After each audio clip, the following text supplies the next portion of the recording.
My dream garden சேனலுக்குள்ளே உங்கள் எல்லாரையும் வரவேற்கிறதுல ரொம்ப மகிழ்ச்சிங்க. எல்லோரும் இறைவனோட அருளால் நல்லா இருப்பீங்கன்னு நம்புகிறேன்.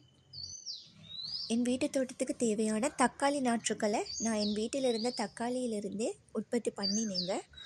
அதை எவ்வாறு உற்பத்தி பண்ணேன்னு சொல்லித்தாங்க அவங்க கூட பகிர்ந்துக்க போகிறேன். வாங்க வீடியோக்குள்ளே போகலாம். நாம் எடுக்கிற தக்காளி நல்லா பழுத்த கனிஞ்ச தக்காளியாக இருக்கணுங்க. அவ்வாறுள்ள தக்காளியில் உள்ள விதைகள் தாங்க முளைப்பு திறன் அதிகமாக உள்ளதாக காணப்படும். நான் எடுத்திருக்கிற தக்காளியை பார்த்தாலே உங்களுக்கு தெரிஞ்சிருக்கும். நல்ல பெரிய பழுத்த தக்காளியாக தாங்க இருக்குது, பழமாக இருக்குது. இவ்வாறான தக்காளியை தெரிவு செய்கிறதால எல்லா விதைகளும் முளைக்கக்கூடிய சாத்தியம் அதிகங்க. நான் இந்த விதைகளை தூவி விடுறதுக்கு தோட்டத்து மண்ணை தாங்க எடுத்திருக்கேன். வீணாக போகிற ஒரு பிளாஸ்டிக் பக்கெட்டில் தாங்க போட்டு விட போகிறேன். தக்காளியை நல்லா கட் பண்ணி எடுத்துக்கோங்க. கட் பண்ண தக்காளியை எடுத்து வச்சிருக்கிற மண் மேலே புழிஞ்சு விட்டுக்கோங்க. இவ்வாறு நான் புழியிற மாதிரி புழிஞ்சு விட்டுக்கோங்க. எல்லா விதைகளையுமே புழிஞ்சு விட்டுக்கோங்க.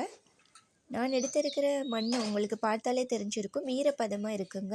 அதுக்கு காரணம் கொஞ்ச நாளாகவே எங்கள் ஊரில் மழை பெஞ்சிட்டு இருந்துச்சுங்க. புழிஞ்சு விட்ட விதைகளுக்கு மேலே மண்ணை போட்டு லேசாக மூடி விட்டுடுங்க.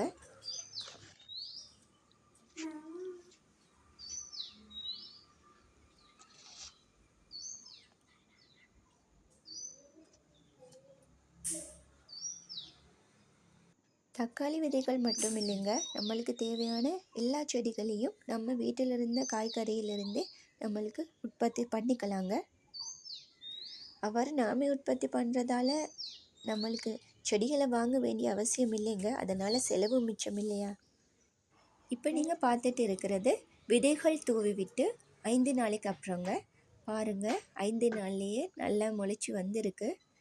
எல்லா விதைகளும் முளைச்சிருக்குங்க. இப்போ நீங்கள் பார்க்குறது 8 நாளைக்கு அப்புறங்க. ஒரு வாரத்துக்கு அப்புறம் எல்லா விதைகளும் முளைத்து வந்திருக்கிறத பார்க்கக்கூடியதாக இருக்குங்க.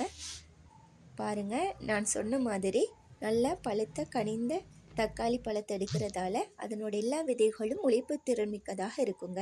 அதனால தாங்க நான் புழிஞ்சு விட்ட எல்லா விதைகளுமே முளைத்திருக்கு. 3 வாரங்களுக்கு அப்புறம் இது ஒரு அளவுக்கு வளர்ந்து வந்ததும் தொட்டியிலையோ க்ரோ பேக்ஸ்லேயோ அல்லது உங்கள் தோட்டத்திலேயோ மாற்றி நடவு செஞ்சால் உங்களுக்கு தேவையான தக்காளி அறுவடையை பெற்றுக்கலாங்க. நம்ம வீட்டு தோட்டத்துக்கு தேவையான செடிகளை நம்ம வீட்டு காய்கறிகளிலிருந்தே உற்பத்தி பண்ணிக்கலாங்க. நீங்களும் என்னை போலவே இதை ட்ரை பண்ணி பாருங்கள்.